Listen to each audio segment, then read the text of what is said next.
న్యాయాధిపతుల గ్రంథం 20వ అధ్యాయం 26, 27, 28వ వచనాలు కూడా బాగుంటారు. ఓకే. వీరందరూ కత్తి దూయువారు. అప్పుడు ఇశ్రాయేలులందరూ జనులందరూ పోయి బేతేలునకు ప్రవేశించి ఏడ్చుచు సాయంకాలం వరకు అక్కడ యెహోవా సన్నిధిని కూర్చుండుచు ఉపవాసం ఉండి దహన బలులను సమాధాన బలులను యెహోవా సన్నిధిని అర్పించిరి. ఆ దినములలో యెహోవా నిబంధన మందసము ఇక్కడనే ఉండేది. అహరోనును ఫీనెహాసు ఆ దినములలో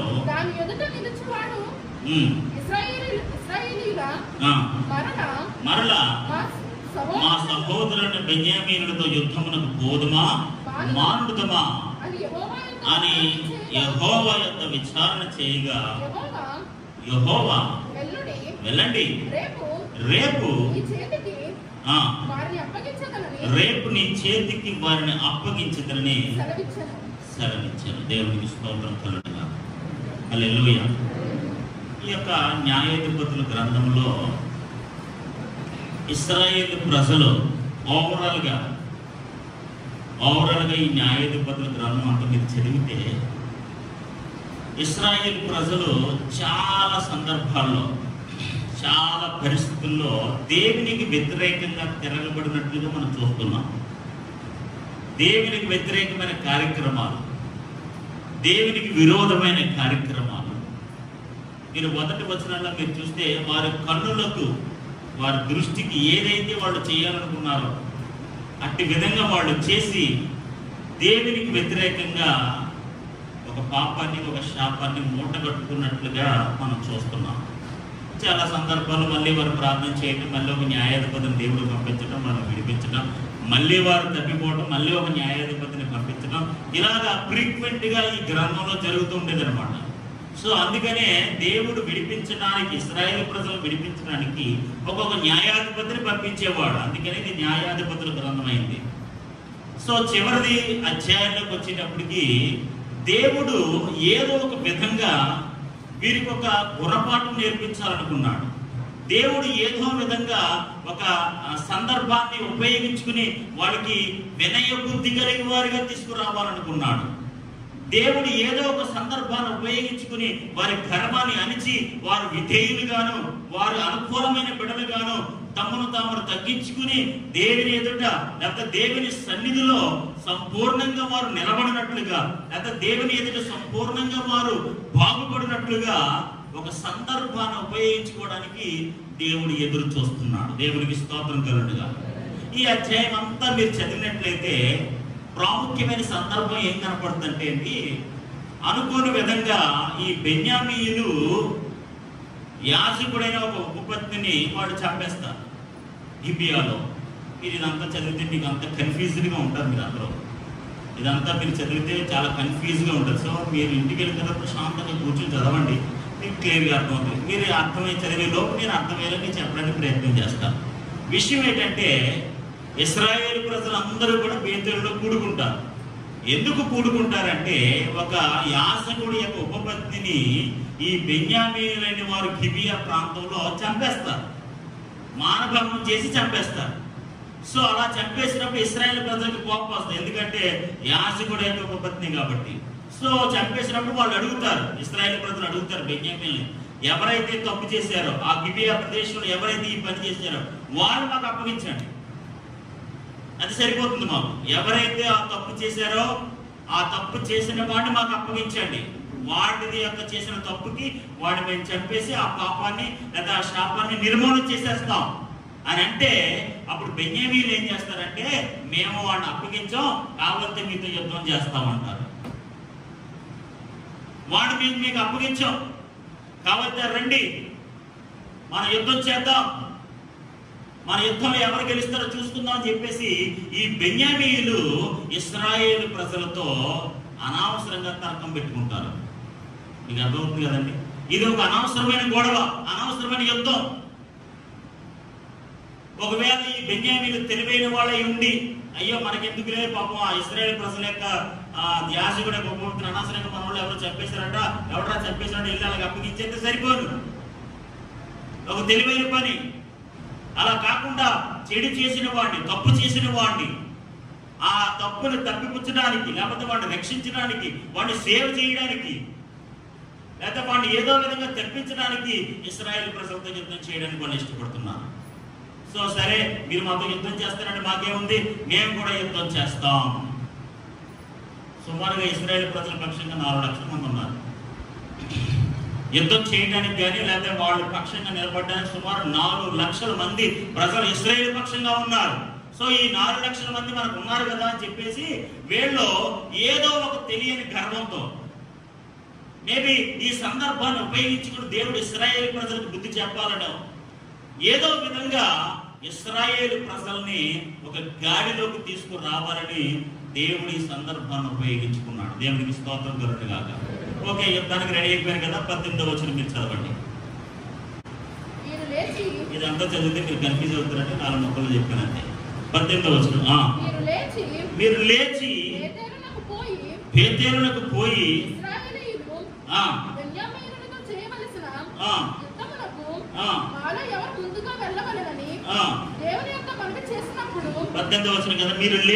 మీరు లేచి బేతేలునకు పోయి ఇశ్రాయేలు బెన్యామీనులతో చేయవలసిన యుద్ధమునకు మాలో ఎవరు ముందుగా వెళ్ళవరని యెహోవా యొక్క మనవి చేసినప్పుడు యెహోవా యోధా వంశస్థులను ముందుగా వెళ్ళవరని సెలవిచ్చాను. దేవునికి స్తోత్రం కలుగునుగాక. చాలా సందర్భాల్లో ఇక్కడ వాడు చేసిన ఒక తప్పిదం కనబడుతుంది. ఏంటంటే, మేము యుద్ధములకు వెళ్ళాలా వద్దా?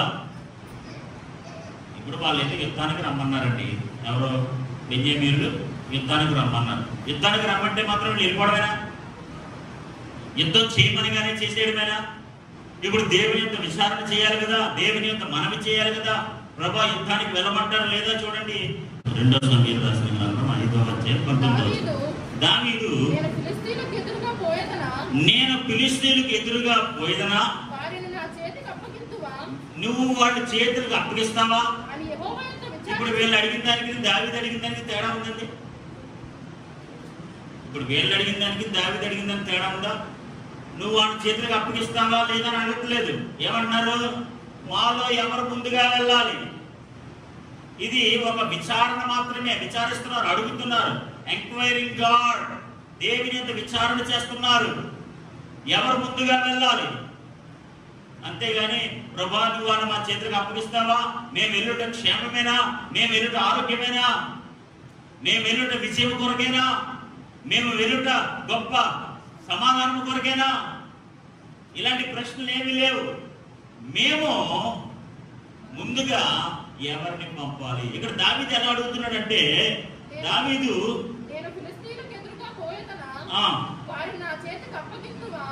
నీవు వారిని నా చేతికి అప్పగిస్తావా? ఆమేన్, హల్లెలూయా, హల్లెలూయా. అప్పుడు దేవుడు ఏం చెప్పాడు చూడండి, కొమ్ము నిస్సందేహముగా వారిని నీ చేతికి అప్పగించుదనని యెహోవా సెలవిచ్చెను. దేవునికి స్తోత్రం కలుగునుగాక. నిస్సందేహముగా, అన్డౌటెడ్లీ నేను వారిని నీ చేతికి అప్పగిస్తాను. ఆ మాట ఉందండి ఇక్కడ. ఇందాక మీరు చదివిన 18వ వచనంలో, ఇందాక మీరు చదివిన 20వ అధ్యాయం 18వ వచనంలో ఆ మాట మీకు కనబడుతుందండి. నేను నిశ్చయముగా నిస్సందేహముగా ఆ బెన్యామీనులను నీ చేతికి అప్పగిస్తాను అనే మాట మనకు కనబడుతుందా? లేదు. వాళ్ళు ఏం చేస్తున్నారంటే, వాళ్ళు ఎలాగ ప్రభు దగ్గర అడుగుతున్నారంటే, 4 లక్షల మంది ప్రజలు మేము ఉన్నాం, బెన్యామీనులు చాలా తక్కువ మంది, వాళ్ళు నిశ్చయంగా మేము సంహరించేస్తాం, వాళ్ళు మేము నాశనం చేసేస్తాం. ఎట్టి పరిస్థితుల్లోనూ కూడా మా శక్తి ముందు, మా బలగం ముందు, మా జనం ముందు, మా ఖడ్గం ముందు, మా ఆయుధాల ముందు వాళ్ళు ఏమాత్రం కూడా నిలబడలేరు. అని చెప్పి దేవుడిని తక్కువగా చేసి జస్ట్ ఒక విచారణ చేస్తున్నారు అంతే. ఏంటో తెలుసా, ఎవరిని ముందుగా వెళ్ళమంటావు ప్రభా అంటే వెళ్ళమని డిసైడ్ అయిపోయాడు అనమాట. వీళ్ళు వెళ్ళాలని డిసైడ్ అయిపోయారు. దేవుడు వారికి విజయం ఇస్తాడో లేదో తెలియదు, ఆ శత్రువుని వీళ్ళ చేతికి అప్పగిస్తాడో లేదో తెలియదు. మొత్తానికి వీళ్ళు వెళ్ళాలని డిసైడ్ అయిపోయి ఇక్కడ దావీదు అడిగినట్టు అడగకుండా, ప్రభా నీవు వారిని ఫిలిష్తీయులను నా చేతికి అప్పగిస్తావా? నిస్సందేహముగా వెళ్ళుము, నేను వారందరినీ నీ చేతులకు అప్పగిస్తాను. దేవునికి స్తోత్రం కలుగునుగా. హల్లెలూయా, హల్లెలూయా. ఈరోజు దేవుని యొక్క కార్యము, దేవుని యొక్క విజయము మన చేతుల్లో ఉండాలి. ఆమేన్. హల్లెలూయా, హల్లెలూయా. అందుకే సరే మా చేతిలో ఉందండి అంటారు కదా. మన చేతిలో ఏముండాలంటే దేవుడు అప్పగించింది ఉండాలి. దేవుడికి స్తోత్రం కలుగునుగా. హల్లెలూయా. మనకున్న సామర్థ్యాన్ని బట్టి, మనకున్న బలాన్ని బట్టి, మనకున్న జ్ఞానాన్ని బట్టి, మనకున్న తెలివితేటను బట్టి మనం ఏదో చేసేద్దామని ముందుకు వెళ్ళినట్లయితే, మనం ఏదో సాధిద్దామని ముందుకు వెళ్ళినట్లయితే ఖచ్చితంగా మనం ఓడిపోవలసిన ప్రమాదం ఉంది. చూడండి 18వ వచనంలో ఇక్కడ న్యాయాధిపతుల గ్రంథం, న్యాయాధిపతుల గ్రంథం 20వ అధ్యాయం 18వ వచనం మరొకసారి మనం చూద్దాం.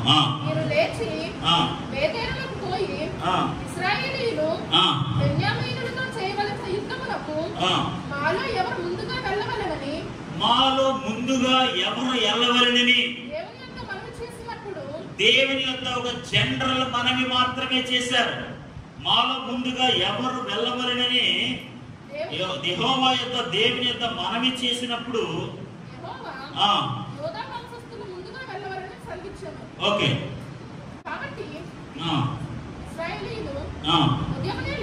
ఉదయమున లేచి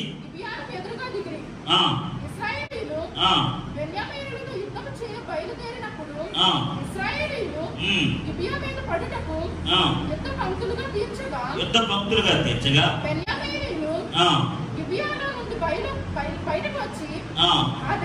ఆ దినమున ఇశ్రాయేలీయులలో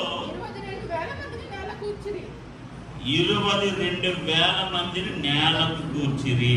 ఆమేన్. ప్రభా ఎవరిని ముందుగా పంపమంటామని మనం చేస్తే ముందు యోధావరిని పంపించంటే యోధావరిని పంపించారు. అంతేగాని ప్రభా నువ్వు వాటిని మా చేతికి అప్పగిస్తావా, మేము విజయం సాధిస్తావా, ఇలాంటి విచారణ ఏమి చేయలేదు. ఏ విచారణ చేయకుండా వీళ్ళు 4 లక్షల మంది జనాంగాన్ని చేతపట్టుకుని, లేకపోతే వీళ్ళకున్న సామర్థ్యాన్ని చేతపట్టుకుని, వీళ్ళకున్న శక్తిని చేతపట్టుకుని ముందుకు వెళ్తే ఎంతమంది చనిపోయారట? అసలు బెన్యామీను చేతిలో ఓడిపోవలసిన సందర్భమే కాదది.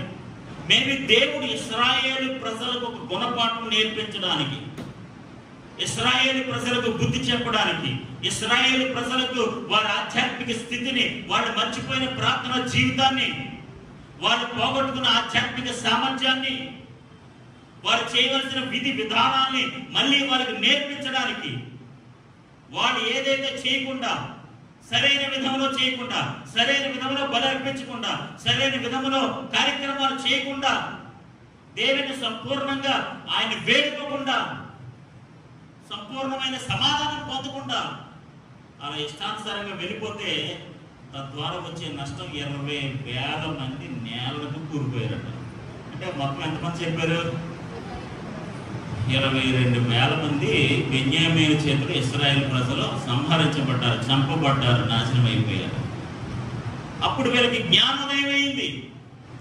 ఏంటి, దేవుడి దగ్గర మనం చేశాం కదా, మనం చేసినా సరే మనం ఓడిపోయామంటే, దేవుని యొక్క మనవి చేసినా ఆయన అడిగాం కదా, అడిగినా సరే 22,000 మంది ఎలా చనిపోయారు అని వాళ్ళకి జ్ఞానోదయం అయ్యి మళ్ళీ స్టార్ట్ చేశారు. చూడండి, అయితే ఇశ్రాయేలు ధైర్యం తెచ్చుకున్నారు. దేవునికి స్తోత్రం కలుగును గాక. 22,000 మంది చనిపోయినా సరే దే ఆర్ స్ట్రెంథనింగ్ అగైన్, మళ్ళీ వారు బలం తెచ్చుకున్నారు.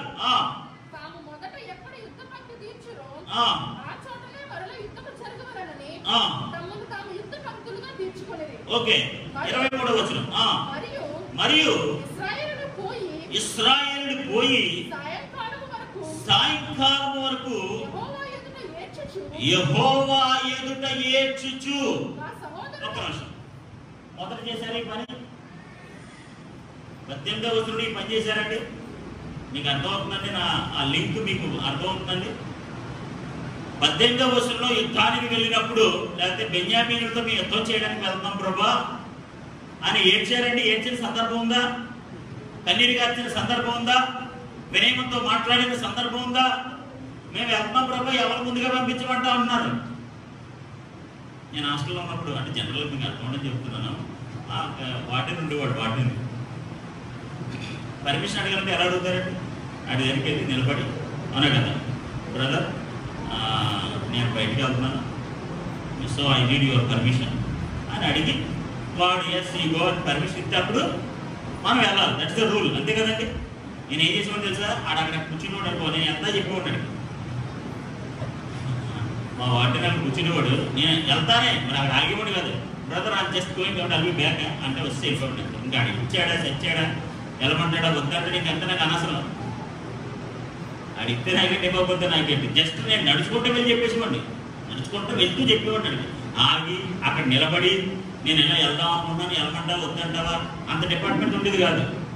వెళ్తా దారిలో వెళ్తా ఆ రూమ్లో దాటుకుంటూ వెళ్తున్నప్పుడు చెప్పేవాడిని ఏమని, నేను బయటికి వెళ్తా మళ్ళీ వచ్చేస్తాను ఉండని.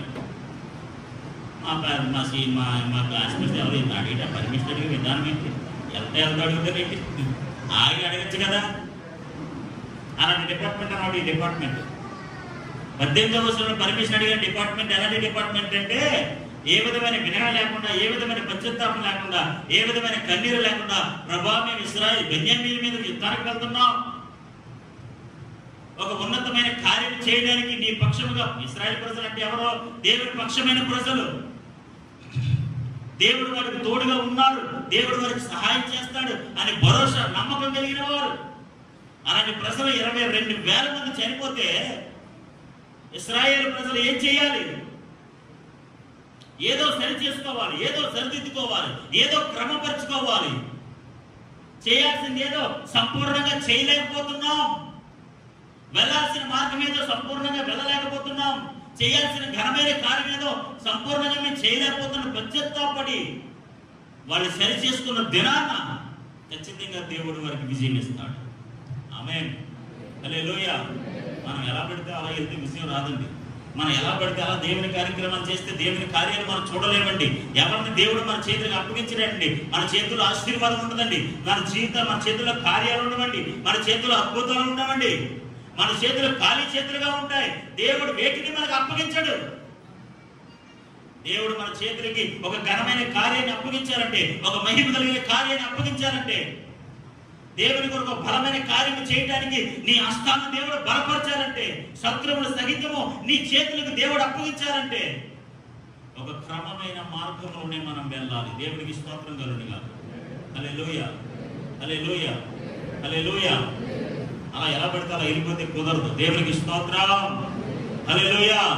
ఎలా పడితే అలాగ ప్రార్థన జీవితాన్ని కొనసాగిస్తే కుదరదు. ఎలా పడితే అలాగా దేవుని సన్నిధిలో జీవిస్తే కుదరదు. There is a way, there is a pattern, there is a system. ఒక విధానం ఉంది, ఒక చట్టం ఉంది, ఒక విధి ఉంది, ఒక కట్టడం ఉంది. ప్రభా ఎవరు ముందుగా పంపమంటావు అడిగే బదులు, ప్రభా మేము వెళ్తున్నాం యుద్ధానికి, వెళ్ళమంటారా వద్దంటారా? వీరు మా శత్రువులు మా చేతులకు మీరు అప్పగిస్తారా అప్పగించరా? మేము వెళ్తే మాకు క్షేమమేనా? మేము వెళ్తే మాకు ఆరోగ్యమేనా? మేము వెళ్త జయము కొరకేనా? మేము వెళ్తే ఆశీర్వాద కొరకేనా? మా శత్రువులు జయించడానికి వెళ్తున్నాం ప్రభా, ఎంతవరకు ఇది క్షేమమో, ఎంతవరకు ఇది మాకు మేలైనది అని అడిగి ఉంటే 22,000 మంది సేవ అయి ఉండేవారు. అంత నష్టం పడేది కాదు, అంత ప్రమాదం జరిగేది కాదు. అంతమంది భక్తులు లేకపోతే యోధులు, వాళ్ళందరూ కూడా యుద్ధ యోధులు. 22,000 మంది చనిపోయారంటే 22,000 కుటుంబాలు నాశనం అయిపోయాయని, 22,000 కుటుంబాలు అనాథలైపోయారని, 22,000 కుటుంబాలు తండ్రిని కోల్పోయారని. ఎంత భయంకరమైన నష్టమో అది మనం వినడానికి, చదవడానికి చాలా సింపుల్ గా కనపడుతుంది, కానీ దాని వెనకాల పరమార్థం మనం ఆలోచించినట్లయితే 22,000 మంది కన్నీరు మున్నూరు అయిపోయారు. అంటే జనరల్గా ఒకరు చనిపోతే మనం ఏడుస్తాం ఏడడం జనరల్ ఫీలింగ్. మనకి ఎవరన్నా మనం కోల్పోతే జనరల్ ఏడుస్తాం ఏడడం. 22,000 మంది చనిపోతే ఎంత కన్నీరు కాల్చుంటారు, ఎంత వేదన, ఎంత రోదన, ఎంత దుఃఖమో, ఎంత శ్రమ. కరోనా దినాల్లో చాలా మంది చనిపోతే ఎంత వేదన పడ్డారండి, అందరూ ఎంత కన్నీరు వచ్చారండి. అయ్యో ఆప్తులు కోల్పోయామే, వాళ్ళు కోల్పోయామే, వీళ్ళు కోల్పోయామని. 22,000 మంది చనిపోయారండి. 22,000 మంది యూదులు కఠినం కాలిపోయారు. ఎందుకంటే వాళ్ళు వెళ్ళే విధానం సరైనది కాదు కాబట్టి. హల్లెలూయా. దేవుడిని అప్రోచ్ అయ్యే విధానము, దేవుడితో సంభాషించే విధానము, దేవుడితో మాట్లాడే విధానము, ఒక ఘనమైన కార్యము చేయడానికి, దేవుని సన్నిధిలో ఘనంగా ముందుకు వెళ్ళడానికి వాడు ఉపయోగించిన విధానము, క్రమము సరి అయినది కాదు. ఆమేన్. హల్లెలూయా. హల్లెలూయా. 18వ వచనానికి 23వ వచనానికి తేడా ఉందా లేదా మీరు చెప్పండి. ఉందా లేదా? 18వ వచనంలో ఏడ్చారా? అంత వినయం ఉందా? ఇప్పుడు ఏడ్చారంటే అంత గొప్ప వినయంలో వచ్చినట్టే కదా. 18వ వచనంలో అసలు వినయం లేదు, ఒక ఏడుపు లేదు, ఒక ప్రార్థన లేదు, ఒక సరైన విచారణ లేదు. ఏదో నేను పర్మిషన్ అడిగి వెళ్ళినట్టు వెళ్ళిపోతాంటు ఉందన్నమాట. జనరల్ వెళ్ళొస్తానన్నట్టు వెళ్ళిపోతాంటు ఉంది అంతే. పర్మిషన్ అడిగినట్లేదు. చాలా మంది సరిగ్గా పర్మిషన్ అడగరు తల్లిదండ్రుల్ని, లేకపోతే మాస్టర్ని, లేకపోతే మన గురువుని సరిగ్గా పర్మిషన్ అడగరు. సరిగ్గా పర్మిషన్ అడగకపోతే మన పర్మిషన్ రాదు. ఆమేన్. హల్లెలూయా. హల్లెలూయా. పర్మిషన్ ప్రాపర్గా అడగాలి. దేవుని ప్రాపర్గా అప్రోచ్ అవ్వాలి. దేవుని సన్నిధిని ప్రాపర్గా మనం వెళ్ళినట్లయితేనే మన పట్ల దేవుడు చేసే కార్యాన్ని మనం చూడగలుగుతాం. దేవునికి స్తోత్రం కలుగుగా. 22,000 మంది చనిపోయిన తర్వాత 23వ వచనంలో మళ్ళీ వాళ్ళు ఏం చేస్తున్నారంటే, మరియు సాయంకాలం వరకు టిల్ ద ఈవినింగ్, సాయంకాలం వరకు యెహోవా ఎదుట ఏడ్చుచు. ఆమేన్. హల్లెలూయా. దేవుని సన్నిధిలో వాళ్ళు ఏం చేస్తారంట? ఏడుస్తున్నారు. 18వ వచనంలో లేని ఏడుపు, 23లో వచ్చింది ఏడుపు. మొదట్లో లేని కన్నీరు, మొదట్లో లేని వినయము, మొదట్లో లేని పశ్చాత్తాపము, మొదట్లో లేని ఆధ్యాత్మిక క్రమము, మొదట్లో లేని ఈ ఆధ్యాత్మిక సామర్థ్యము 23వ వచనం దగ్గరికి వచ్చేటప్పటికి సాయంకాలం వరకు కూడా ఏడుస్తూనే ఉంటారండి. ఏమని ఏడ్చుంటారంటే జనరల్ గానే, ప్రభా 22,000 మందిని కోల్పోయాం ప్రభా. ఎందుకు 22,000 మందిని కోల్పోయాం ప్రభా? ఇదిగో రెండోసారి మళ్ళీ మేము బయలుదేరి వెళ్తున్నాం ప్రభా. నీ చిత్తమైతే మాకు విజయం ఇవ్వండి ప్రభా అని గోరుని ఏడ్చారు. దేవునికి స్తోత్రం కలుగుగా. హల్లెలూయా. హల్లెలూయా. టుడే ఈ దినాలలో ఈ ప్రతి అక్టోబర్ నెల ఉపవాస కూడికలు ఏర్పాటు చేసుకుంటాం కాబట్టి ఉపవాస సంబంధించిన వర్తమానం మీకు ఇవ్వాలని నేను ఆశపడుతున్నాను. దేవుడి దగ్గర నుంచి ఒక విజయాన్ని మనం చూడాలి అంటే, దేవుడు మన చేతికి ఒక గొప్ప విజయాన్ని అందించాలనంటే, దేవుడు మనం సాధించలేకపోతున్నా, మనం పొందుకోలేకపోతున్నా ఏదైనా ఒక కార్యాన్ని దేవుడు మన చేతులకు అప్పగించాలనంటే ఖచ్చితంగా ఈ క్రమంలో మనం వెళ్ళాల్సిందే. దేవుడికి స్తోత్రం కలుగుగా. హల్లెలూయా. మొట్టమొదటిగా ఎంక్వైరీ చేస్తే కుదరదు, ఎంక్వైరీ డిపార్ట్మెంట్ లో వెళ్తే కుదరదు, జనరల్ గా దేవుడితో మాట్లాడి విచారణ చేస్తే కుదరదు. ఎలా వెళ్తే ఇశ్రాయేలు ప్రజలు నష్టపోయినట్లుగా మనం నష్టపోవాల్సి వస్తుంది. హల్లెలూయా.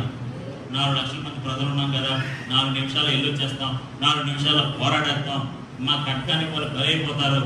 ఇప్పుడు ఆ యుద్ధంలో చాలా న్యాయం ఉంది, అవునా కదా? ఇశ్రాయేలు ప్రజల్ని యాజకుడిగా ఉపపత్తిని చంపేసే యుద్ధంలో న్యాయం ఉంది. కానీ ఆ సందర్భాన్ని ఉపయోగించుకుని దేవుడు వారిని ఒక సరైన క్రమంలో పెట్టాలనుకుంటున్నాడు. ఆమేన్. హల్లెలూయా.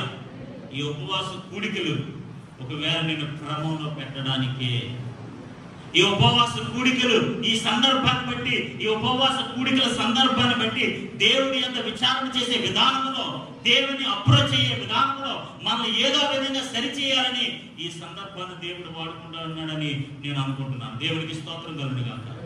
ఈ ఉపవాస కూడికల సందర్భంగా దేవుని యొక్క విచారణ చేసే విధానంలో మనం క్రమపరచబడుదుము గాక. దేవుని దగ్గరికి వెళ్ళే విధానంలో, దేవుని దగ్గర ప్రార్థన చేసే విధానంలో, దేవుని సన్నిధిలో ఎదిగే విధానంలో ఎక్కడైతే మనం తప్పిపోయామో, ఎక్కడైతే మనం దూరం అయిపోయామో దాని అన్ని కూడా క్రమపరచుకోవడానికి దేవుడి ఉపవాస కూడికల సందర్భాన్ని మన జీవితంలో వాడుకోబోతున్నాడు. ఆమేన్, హల్లెలూయా.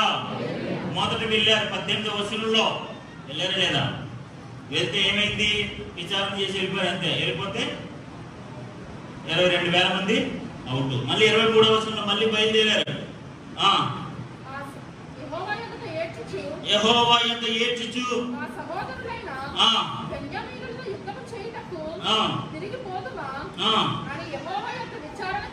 మళ్ళీ విచారణ చేయగా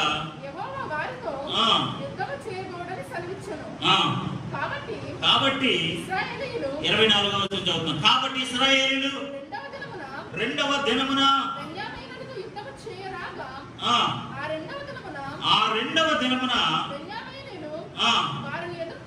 వారిని ఎదుర్కొనుటకు గిబియాలో నుండి బయలుదేరి వచ్చి ఇశ్రాయేలులో 18,000 మందిని నేల కూర్చి సంహరించింది.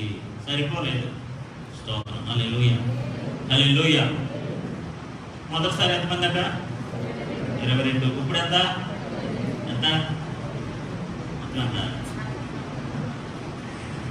మొత్తం ఎంత? స్తోత్రం. మొత్తం ఎంతమంది? 40,000 మంది. 22 కాదు. మొదటి రోజు 22, రెండో రోజు 18. అయ్యో ప్రభా, సాయంకాలం వరకు ఏడ్చంగా, సాయంకాలం వరకు ఏడ్చి కన్నీరు గార్చి దుఃఖించి నీ సన్నిధిలో మేము విచారణ చేశాము కదా, నీ విచారణ పొందుకునే మేము వెళ్ళాం కదా. What's wrong? మరి ఏం జరిగింది? 18,000 మంది చనిపోయారట. 18,000. ఓవరాల్ గా ఇశ్రాయేల్ ప్రజలు 40,000 మంది చనిపోయారు. హల్లెలూయా, హల్లెలూయా. నష్టమా లాభమా? ఏమండి, నష్టమా లాభమా?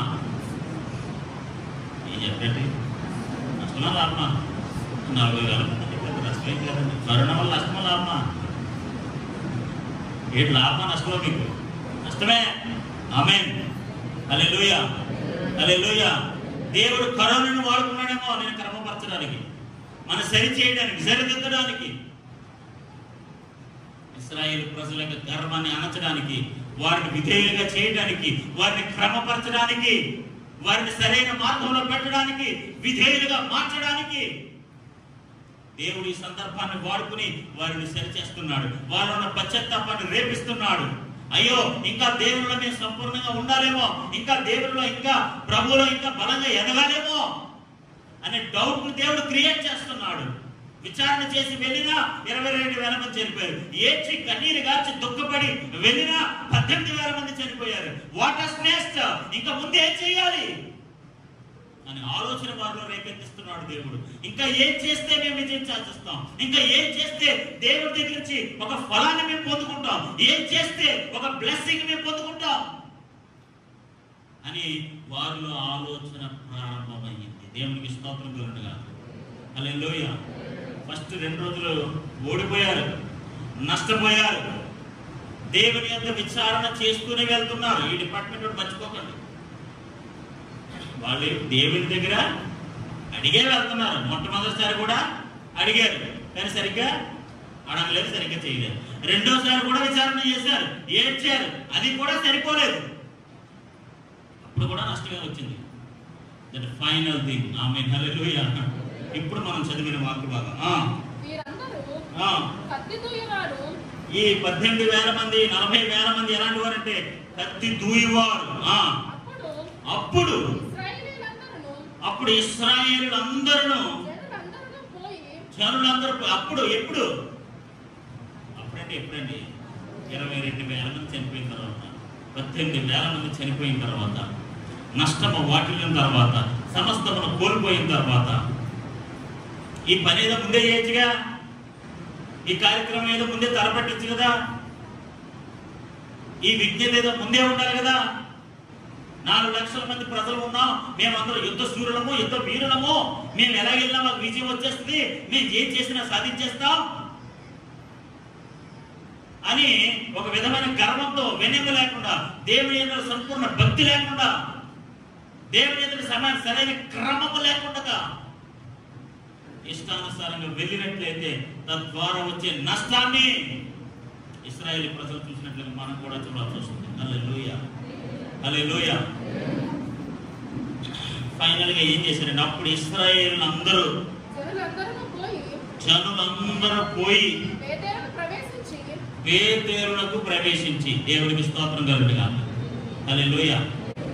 అప్పుడు ఇశ్రాయేలు అందరూ జనులందరూ పోయి బేతేలులో ప్రవేశించి, ఆమేన్, హల్లెలూయా. బేతేలు అనగా రొట్టెల ఇల్లు. ఆమేన్.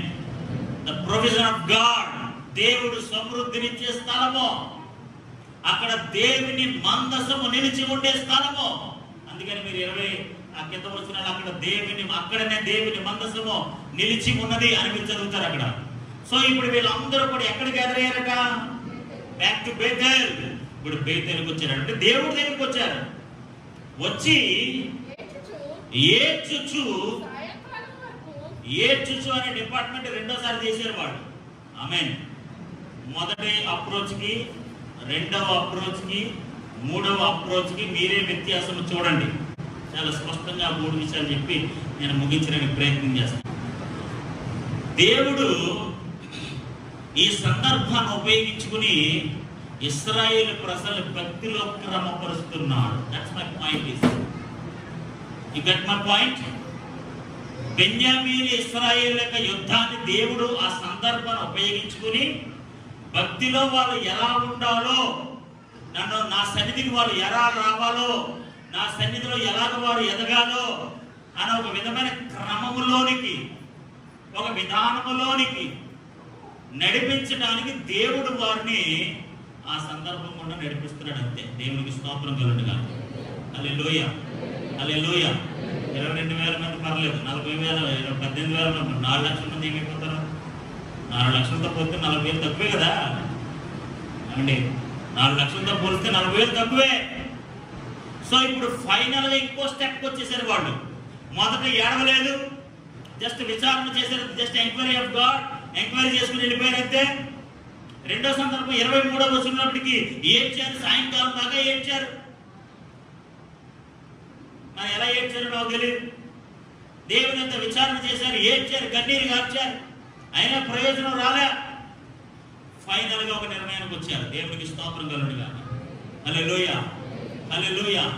అదే మనం 26వ వచనంలో, అప్పుడు ఇశ్రాయేలులందరూ జనులందరూ పోయి బేతేలునకు ప్రవేశించి ఏడ్చుచు సాయంకాలము వరకు అక్కడ యెహోవా సన్నిధిని కూర్చుండుచు ఉపవాసముండి. ఆమేన్, హల్లెలూయా, హల్లెలూయా. మూడవది బలమైంది, ప్రయోజనకరమైంది, మేలుకరమైంది, నిజంగా వారి జీవితాల్లో లేనిది దేవుడు వారి జీవితాల్లో ఉండాలని కోరుకుంటుంది. ఆమేన్. మన జీవితాల్లో ఏదైతే లేదో అది ఉండాలని కోరుకునే దేవుడు. ఆమేన్. మొదటి 18వ వచనంలో అప్రోచ్ అయినప్పుడు వాళ్ళ దగ్గర ఏడుపు లేదు, ఉపవాసం లేదు, జస్ట్ విచారణ మాత్రమే ఉంది. 23వ వచనంలోకి వచ్చినప్పటికీ వాళ్ళ దగ్గర ఉపవాసం లేదు, కేవలం ఏడుపు మాత్రమే ఉంది. 26వ వచనం దగ్గరికి వచ్చినప్పటికీ వాళ్ళు ఏం చేస్తున్నారట? బేతేలునకు వచ్చి సాయంకాలం వరకు ఏడ్చి యెహోవా సన్నిధిలో కూర్చుని ఉపవాసం ఉండి. దేవునికి స్తోత్రం కలుగునుగాక. హల్లెలూయా. ఇప్పుడు వీళ్ళ దేవుడి దగ్గరికి వచ్చే విధానం అంచెలంచెలుగా ఏమైందండి అంటే అర్థమవుతుంది మీకు? దేవుడి దగ్గరికి వచ్చే విధానం అంచెలంచెలుగా ఏమైంది? పెరుగుతుందా లేదా? మొదట ఏడ్చారా? రెండోసారి ఉపవాసం ఉన్నారా అని అర్థమవుతుందా? ఉన్నారా? లేదు. చూడండి, ప్రతి ఆపదకి, ప్రతి ఈ యొక్క పోరాటం ఓడిపోవడానికి వారి భక్తిలో వారు క్రమపరచబడుతున్నారు. ఆమేన్, హల్లెలూయా. ఈ బెన్యామీను యుద్ధం ద్వారా ఇశ్రాయేలు ప్రజలకు ఏం మేలు జరిగిందంటే దేవుని సన్నిధిలో ఎలా క్రమపరచబడ్డారో వాళ్ళు దేవుడు నేర్పించాడు. ఆమేన్, హల్లెలూయా, హల్లెలూయా. మొదట లేని ఏడుపు, కన్నీరు, దుఃఖము లేదు. రెండోసారి ఏడ్స్తే ఉపవాసం లేదు. మూడోసారి ఏం చేశారు తెలుసా? ఇలా కాదురా అబ్బాయి, దేర్ ఇస్ ఎ ప్యాట్రన్. దేవుడి దగ్గర మరింతగా మనం విజయం సాధించాలంటే, దేవుడు మూడోసారి మనం వెళ్ళేటప్పుడు ఖచ్చితంగా దేవుడు మన శత్రువును మన చేతికి అప్పగించాలంటే there is a perfect way, ఒక సంపూర్ణమైన మార్గం ఉంది. ఏంటంటే ఆ సంపూర్ణ మార్గం మనం తిండి మానేయాలి. ఆమేన్. ఈ రోజు నిన్ను దేవుడు దీవించాలంటే, నీ బిడ్డలకు దేవుడు భవిష్యత్తు ఇవ్వాలంటే, నీ చేతికి దేవుడు సంపూర్ణమైన కార్యాలు, అద్భుతాలు, ఆశీర్వాదాలు, మేలు నీ చేతుల్లో చూడాలంటే 4 సంవత్సరాలు పూర్తయిన తర్వాత చేతికి పట్టేస్తారు. తెలుసా? ఎంతో కష్టపడితే కన్నా చేతికి పట్ట రాదు. చివరిలో పట్ట మన చేతుల్లో ఉండాలంటే 4 సంవత్సరాలు ఎంతో కష్టపడాలి. ఆమేన్. దేవుడు ఒక గొప్ప విజయాన్ని మన శత్రువులు మన చేతికి అప్పగించాలంటే అంత సులువుగా ఏమి వచ్చేది మన చేతుల్లోకి. హల్లెలూయా. పెద్దలు అంటారు కదా, మన చేతిలోంచి పోయింది అంత చేతులు మన చేతిలో త్వరగా రాదట. మన చేతిలోంచి వెళ్ళిపోయిన డబ్బులు అంత త్వరగా మన చేతిలోకి రావు. మన చేతిలోకి రావాలంటే, శత్రువు మన చేతిలోకి రావాలంటే, దేవుడు మన శత్రువును మన చేతికి అప్పగించాలంటే ఒక ఉన్నతమైన, పరిపూర్ణమైన, యోగ్యమైన, దేవుడు కోరుకున్న ఒక మార్గాన్ని ఇశ్రాయేలు ప్రజలు మూడవసారి బుద్ధి తెచ్చుకుని వాళ్ళు చేస్తున్న సందర్భాన్ని మనం చూస్తున్నాం. దేవుడికి స్తోత్రం కలుగును గాక. Everybody stop eating. 4 లక్షల మంది మొదలున్నారు కదా, ఇప్పటికే 40,000 మంది పోయారు కదా. దేవుడు బెన్యామీనును దేవుడు మన చేతికి అప్పగించారంటే మనం ఏం చేయాలి తెలుసా? మన నోటికి ప్లాస్టర్ అంటించాలి అబ్బాయి. మనం ఏడితే కుదరదు, విజ్ఞాపన చేస్తే కుదరదు, మనవ చేస్తే కుదరదు. మన నోటికి ఏం చేయాలి?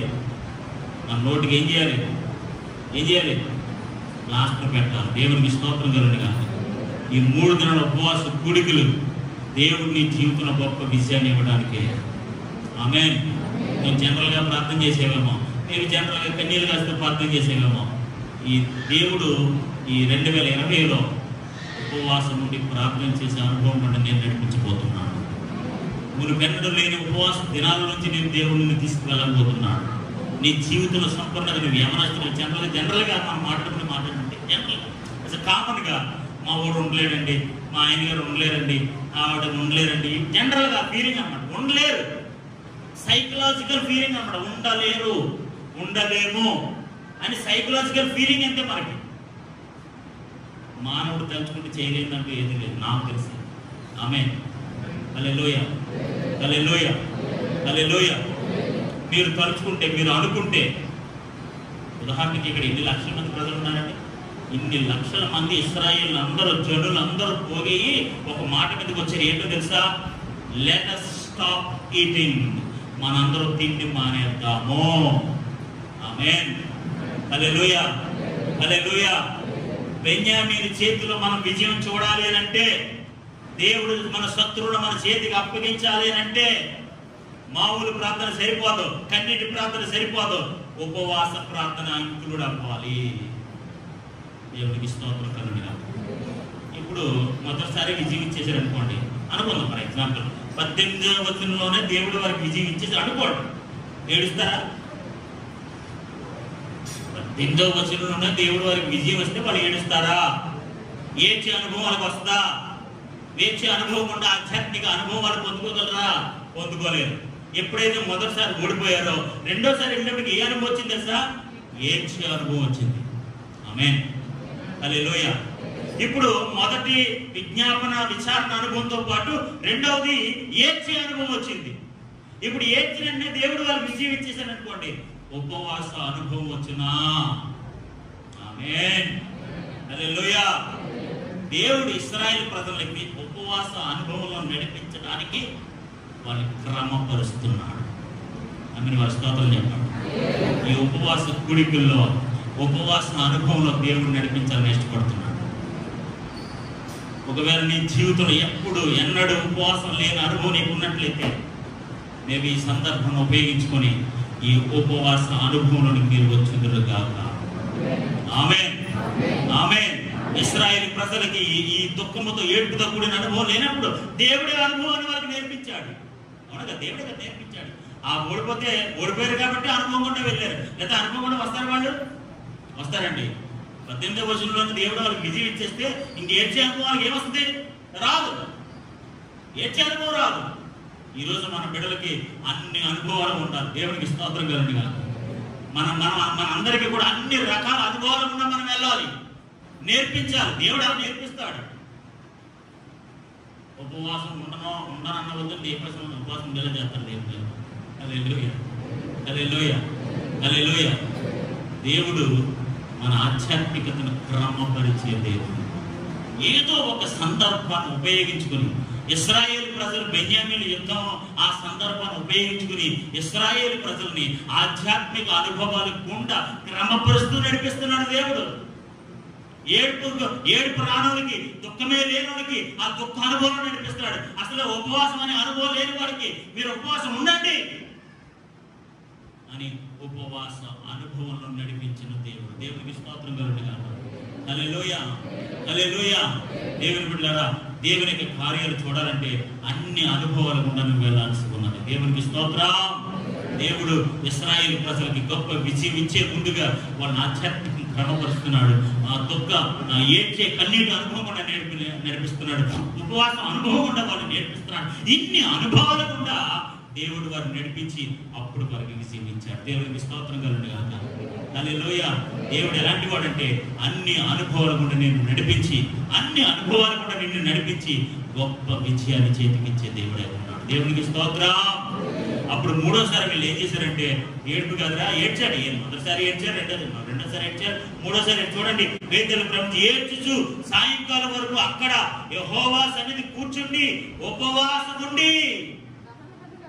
హల్లెలూయా. ఉపవాసం ఉన్నారట. ముందు ఉపవాసం లేరు. ఉపవాసం లేకుండా దేవుడి సన్నిధిలో ఏడ్చారు, కేవలం ఏడ్చారు. ఇప్పుడు ఉపవాసంతో ఏడుస్తున్నారు. దేవుడికి స్తోత్రం కలుగునుగా. అంటే అన్నం తినేసి ఏడ్చిన దానికి ఆకలితో ఏడ్చేదానికి తేడా లేదండి. అలాగే చెప్పండి. అన్నం తినేసి ఏడ్చేదానికి అన్నం తినకుండా ఏడ్చేదానికి తేడా ఉంది. ఆ రెండు అనుభవాలకు తేడా ఉందో లేదు చెప్పండి. మీరు శుభ్రంగా టిఫిన్ తినేసి 10 ఇడ్లీ తినేసి ఇక్కడికి వచ్చి ప్రభు అంటే ఏం లాభం? 4 జ్యూసులు తాగేసి ఇక్కడికి వచ్చి ప్రభు అంటే ఏంటి లాభం? శుభ్రంగా పప్పుసారి అప్పుడాలు ఆమ్లెట్ తినేసి ఇక్కడికి వచ్చి ప్రభువా ఏం లాభం? అన్నింటికి స్వస్తి చెప్పి, ఇడ్లీకి స్వస్తి చెప్పి, సాంబార్కి పప్పుసారికి స్వస్తి చెప్పి, అప్పుడాలకి ఆమ్లెట్కి స్వస్తి చెప్పి మొరపెట్టండి. ఆ మొరలో గొప్ప అనుభవం ఉంటుంది. ఆమేన్. ఆ ప్రార్థనలో గొప్ప అనుభవం ఉంటుంది. ఆ ప్రార్థనలో గొప్ప ప్రతిఫలం ఉంటుంది. ఆమేన్. హల్లెలూయా, హల్లెలూయా. మీకు ఏం జరగదండి. దేవుని సన్నిధిలో గొప్ప శక్తి ఉంటుంది. అందుకనే మనం దేవుని మాటలు చదువుతుంటాం. మనుషులు రొట్టె వల్ల మాత్రం కాదు, కానీ దేవుని నోట నుండి వచ్చే మాట వల్ల బ్రతుకుతాడు. ఒకవేళ నువ్వు రొట్టె దొరకపోవచ్చు, ఇక్కడ దేవుని నోట నుండి వచ్చే మాట దొరుకుతుంది. ఆ మాట వల్ల నీ శక్తిని పొందుకుంటావు. ఆ మాట నీకు జీవనిస్తుంది. ఆ మాట వలన నువ్వు ఆకలి దప్పికలు మర్చిపోతావు. దేవునికి స్తోత్రం కలుగునుగా. దేవుడు మోషేకి 10 ఆజ్ఞలు ఇచ్చేటప్పుడు ఆషామాషిగా ఏమి ఇచ్చేదండి. దేవుడు 10 ఆజ్ఞలు మోషేకి ఇచ్చేటప్పుడు ఉన్నతమైన కార్యం మోషే పట్ల దేవుడు చేయాలనుకున్న, మోషే ద్వారా చేయించుకోవాలనుకున్నప్పుడు 40 రాత్రులు 40 పగలు అసలు మంచినీళ్ళు కానీ ఆహారం కానీ పుచ్చుకోలేదు. హల్లెలూయా. దేవుడు ఒక ఉన్నతమైన కార్యం మన జీవితంలో జరిగించాలని అంటే ఈ అనుభవాలు కూడా మనం వెళ్ళాలంటే దేవుడికి స్తోత్రం కలుగునుగా. కేవలం మనం చేస్తే సరిపోదు, కేవలం తినేసి ఏడిస్తే సరిపోదు. ఆకలితో ఏడాలి, ఆకలితో ఏడాలి. ఆకలితో ఏడ్చే అనుభవంలో గొప్ప ప్రతిఫలాన్ని దేవుడు మనకు అనుగ్రహించిన గాక. హల్లెలూయా, హల్లెలూయా. మొదట ఏడలేదు, రెండోసారి ఏడ్చారు. రెండోసారి ఉపవాసం లేదు, మూడోసారి ఉపవాసం ఉన్నారు. కట్టండి, ప్రతి ఒక్కరికి ఆహారం లేకుండా చేయండి. అందరూ బేతేలులో సమకూడండి. ప్రతి ఒక్కరు జనులు అందరూ బేతేలుకు రండి. అక్కడ కూర్చుని ఏడవండి, ఉపవాసం ఉండి ఏడవండి అని వాళ్ళందరికీ ప్రకటన చేయగా అక్కడ ఉన్న ప్రజలు, ఇశ్రాయేలు ప్రజలందరూ బేతేలుకు వచ్చేసారు. అందరూ సాయంకాలం కూర్చుని ఏడ్చి ఉపవాసం ఉన్నారు. మంచినీళ్ళు లేవు, ఆహారం లేదు, ఏమీ లేదు, ఏమీ లేదు, ఏమీ లేదు. కేవలం ప్రార్థన మాత్రమే ఉంది. దేవునికి స్తోత్రం కలుగునుగా.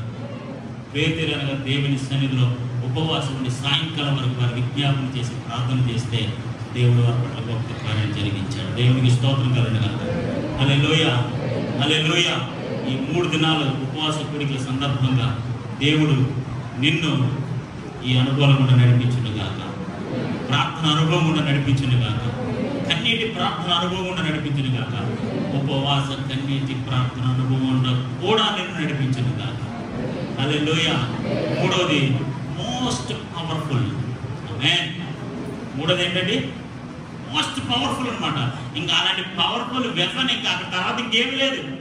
ఎప్పుడైతే వాళ్ళు ఏడ్చినప్పుడు, దేవుడు విచారణ చేసినప్పుడు దేవుడు లొంగలేదు, ఏడ్చినప్పుడు లొంగలేదు.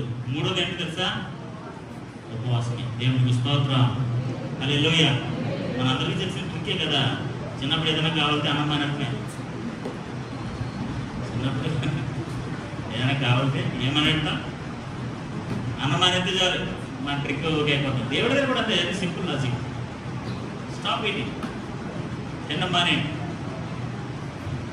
తినడం మానేయండి. ఒక రోజు 2-3 రోజులు నూడిల్స్ తినకపోతే పంపలేమంటిపో. బర్గర్లు తినకపోతే ఏమైపో. 4 ఇడ్లీ మానేది ఏమైపో. దేవునికి స్తోత్రం. హల్లెలూయా, హల్లెలూయా. ఈ గొప్ప అనుభవం దేవుడు మన జీవితంలో అనుగ్రహించిన గాక. హల్లెలూయా. మొదట్లో లేని ఉపవాసం, రెండో సందర్భంలో లేని ఉపవాసం, మూడో సందర్భంలోకి వచ్చినడికి వారు ఉపవాసం ప్రార్థన చేశారు. అప్పుడు దేవుడు వారికి జీవించాడు. దేవునికి స్తోత్రం కలుగును గాక. దహన బలులు అర్పించారట, పాప పరిహారార్థపు బలులు అర్పిస్తారట. మొదటిసారి అర్పించలేదు, రెండోసారి అర్పించలేదు, మూడోసారి ఉపవాసం ఉండి బలులు అర్పించారు. బలులు అర్పించడం అంటే దేవునికి సువాసనకరమైన హోమము. అందుకే మీరు నిర్గమకాండం 29వ అధ్యాయంలో చూస్తారు. దహన బలి అనగా దేవునికి ఇంపైన సువాసన. ఆమేన్.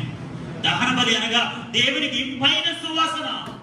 ఎప్పుడైతే వాళ్ళు ఉపవాసం ఉండి దేవునికి యెహోవాకు ఇంపైన సువాసనగా మారిపోయారో, బెన్యామీను చేతిలో దేవుడు గొప్ప విషయాన్ని దేవుడు అనుగ్రహించాడు. హల్లెలూయా. చూడండి ఆ మాట మరొకసారి ఆ వచనం చదవండి. అప్పుడు ఇశ్రాయేలీయులందరూ జనులందరూ పోయి బేతేలును ప్రవేశించి ఏడ్చుచు సాయంకాలం వరకు అక్కడ యెహోవా సన్నిధిని కూర్చుండుచు ఉపవాసం ఉండి దహన బలులను సమాధాన బలులను యెహోవా సన్నిధిని అర్పించిరి. ఆ దినములలో యెహోవా నిబంధన మందసము అక్కడనే ఉండెను. అహరోను మనుమడు ఎలియాజరు కుమారుడైన ఫీనెహాసు ఆ దినములలో దాని ఎదుట నిలుచువాడు. ఇశ్రాయేలును మరలా ఈ వాక్యం చాలా జాగ్రత్తగా మరొకసారి చూడండి ప్లీజ్, అందరూ చూడాలి. ఓకే. ఇశ్రాయేలును మరలా మా సహోదరులైన బెన్యామీనులతో యుద్ధమునకు పోదుమా మానుదమా? ప్రభా, ఇప్పుడు మేము యుద్ధానికి వెళ్ళాలా వద్దా? ముందడిగారా మాట? ముందడిగారా? 18వ వచనంలో ఈ మాట అడిగారండి. ఏమన్నారు? ముందే ఎవరు పంపంటాం ప్రభా అన్నారు. అన్నారా లేదా? 18వ వచనంలో ఏమన్నారండి? 18వ వచనంలో ఏమన్నారు? ఎవరిని ముందుగా పంపాలి? యోధావారు పంపమంటామా, ఆమె పంపమంటాం, ఏం పంపమంటాం అంటారు. దేవుడి సన్నిధిలో ఉపవాసం ఉండి ప్రార్థన చేసి, కన్నీటి ప్రార్థన చేసి, దహన బలులు, సమాధాన బలులు, ఇన్ని బలులు అర్పించి దేవుడితో సన్నిహిత సంబంధం కలిగి ఒక క్రమపరచబడి ఒక విధానంలో వచ్చిన తర్వాత అప్పుడు మంచి ప్రశ్న అడుగుతారు. ఏంటో ప్రశ్న? మళ్ళీ చదవండి. మా సహోదరుని బెన్యామీనులతో యుద్ధానికి వెళ్ళమంటావా, మానేమంటారా? ఆమేన్. 18వ వచనంలో అడగని ప్రశ్న 26వ వచనంలో అడుగుతున్నారు. దేవుడు వారిని క్రమపరిచిన తర్వాత, దేవుడు వారిని సరి చేసిన తర్వాత, ఉపవాస అనుభవం ఉన్న వారిని నడిపించిన తర్వాత, దేవుడితో ఎలా మాట్లాడాలో, దేవుడి దగ్గర ఎలా పర్మిషన్ తీసుకోవాలో దేవుడు వారికి నేర్పించాడు. దేవుడికి స్తోత్రం కలుగును గాక. హల్లెలూయా, హల్లెలూయా. వెళ్ళమంటావా వద్దంటావా అని ఎవరన్నా అడుగుతారండి? ఇప్పుడు ఎవరన్నా అడుగుతున్నారు అలాగా? వెళ్ళమంటారా వద్దంటారా అంటున్నారు కదా. మేము వెళ్తున్నాం అని డిసైడ్ అయిపోయి చెప్తున్నారు మనకి. దేవుడికి స్తోత్రం. హల్లెలూయా, హల్లెలూయా. ఇప్పుడు ఫైనల్ గా వారు నేర్చుకున్న ఆధ్యాత్మిక పాఠం ఏంటో తెలుసా? మేము యుద్ధమునకు వెళ్ళదుమా మానుదమా? చెప్పు ప్రభా, నువ్వు మానేమంటే మానేస్తాం, నువ్వు వెళ్ళమంటే వెళ్తాం. మాకు ఇప్పుడు బుద్ధి వచ్చింది. ఉపవాసం ఉండి ప్రార్థన చేసి కన్నీరు గార్చి సమాధాన బదులు దహన బదులు ఇన్ని అర్పించిన తర్వాత మాకు వచ్చిన జ్ఞానోదయం ఏంటో తెలుసా? నీ దగ్గర ఎలా విచారణ చేయాలో మాకు అనుభవం వచ్చింది. దేవునికి స్తోత్రం కలుగునుగా. వెలుదుమా మారుదుమా? ఓకే. అని యెహోవా యందు విచారణ చేయగా యెహోవా వెళ్ళండి, ఆమేన్, వెళ్ళండి. రేపు బై టుమారో మీ చేతికి వారిని అప్పగిస్తాను. దేవునికి స్తోత్రం కలుగునుగా. మొదటిసారి వెళ్ళండి మాట చెప్పిన దేవుడు 18వ వచనంలో రేపటికి అందరినీ మీ చేతిలో పెడతాను, చేతికి అప్పగిస్తాను చెప్పాడా? మొదటి ఇందాక మీరు 2వ సమయంలో గ్రంథం 5వ అధ్యాయం 19వ వచనం చదివారు. అలాంటిది మొదటిసారి జరిగిందా? రెండోసారి జరిగిందా? ఇప్పుడు మూడోసారి జరుగుతుంది. ఏమని? వెళ్ళండి, రేపు మీ చేతికి వారిని మీకు అప్పగిస్తాను. దేవునికి స్తోత్రం కలుగునుగా. హల్లెలూయా. ఉపవాసం ఉండి ప్రార్థన చేసిన తర్వాత వాడు పొందుకున్న ఉన్నతమైన అనుభవం ఏంటి తెలుసా? బై టుమారో నీ శత్రువు నీ చేతిలో ఉంటారు. ఆమేన్, హల్లెలూయా.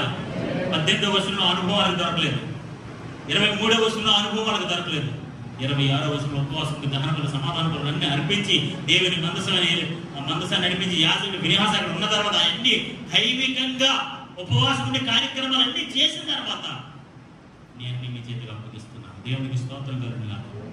హల్లెలూయా, హల్లెలూయా. దేవుని బిడ్డలారా, ఈ 3 సందర్భాల్లో మనం ఏ విధంగా ఉంటే దేవుడు మన చేతికి ఏం అప్పగిస్తాడో చాలా స్పష్టంగా నేను ముందు ఉంచాను. దేవునికి స్తోత్రం కలుగునుగా. హల్లెలూయా. 18వ వచనంలో లా ఉంటే కుదరదు, 23వ వచనంలో ఉంటే కుదరదు, 26వ వచనంలో వాళ్ళు ఏ విధంగా ఉపవాసం ప్రార్థన చేసి సమాధానం దహనబలి అన్ని అర్పించి వెలుగుమా మానుదుమా అని పశ్చాత్తపడి అడిగి ఎలాగైతే దేవుని సన్నిధిలో గొప్ప విజయాన్ని మా శత్రువులు వెళ్ళుకో రేపటికి నీ శత్రువులను నీ చేతికి అప్పగిస్తాను. దేవునికి స్తోత్రం కలుగునుగా. ఆ వాగ్దానం పొందుకుని ఆ మాట పట్టుకున్న వాళ్ళు వెళ్ళారండి, ఖచ్చితంగా దేవుడు వారికి విజయం ఇచ్చాడు. దేవునికి స్తోత్రం కలుగునుగా. హల్లెలూయా.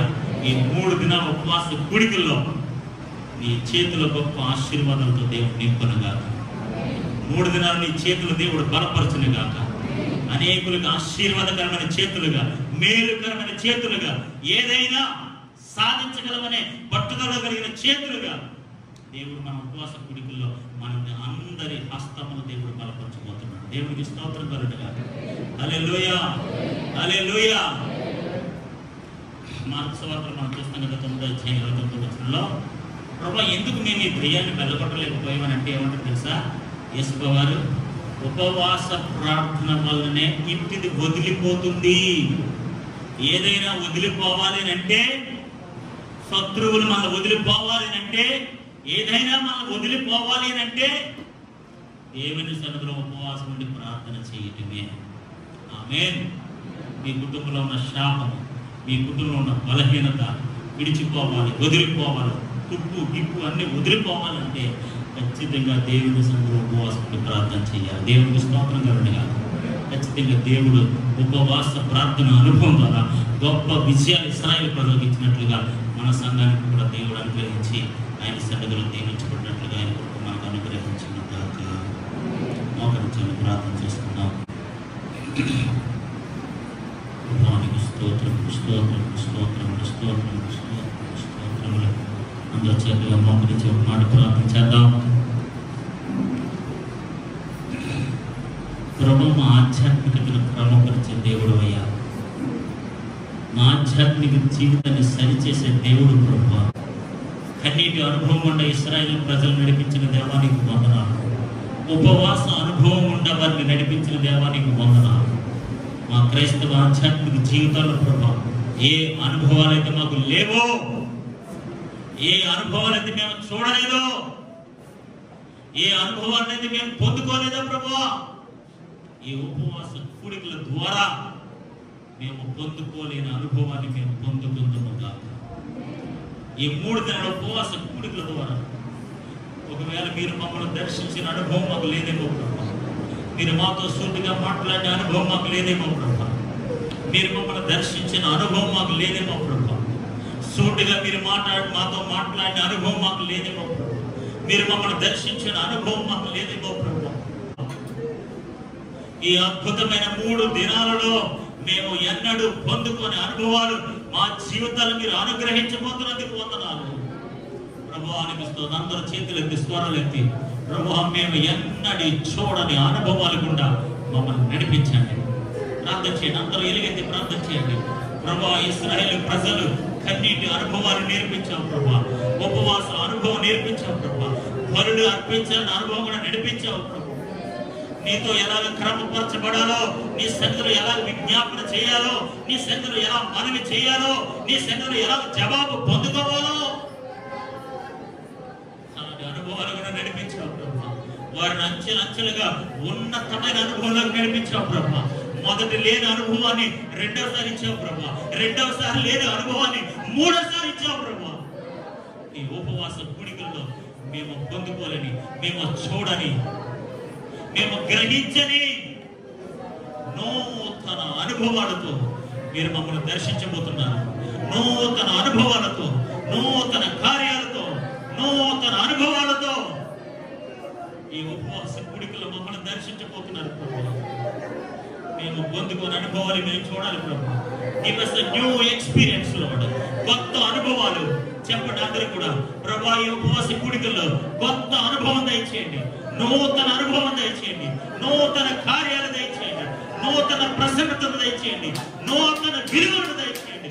హల్లెలూయా, హల్లెలూయా. ఈ ఉపవాస కూడికల్లో దేవుడి మీ జీవితంలో నూతన కార్యము జరిగించండి కాక. చెప్పండి కొట్టి ప్రభువుని మహింపడతాం. నూతన కార్యాలు, నూతన కార్యాలు, నూతన అనుభవాలు, నూతన అనుభవాలు, నూతన జవాబులు, నూతన శక్తి. మునుపెన్నడూ నువ్వు చూడని ఒక నూతనమైన, ఒక సంతృప్తికరమైన నూతన అనుభవాన్ని దేవుని జీవితంలో ఇవ్వబోతున్నాడు. God is going to give you. ఈ సందర్భం ద్వారా ఒక నూతన అనుభవం కూడా నువ్వు వెలుగుగా. హల్లెలూయా, హల్లెలూయా.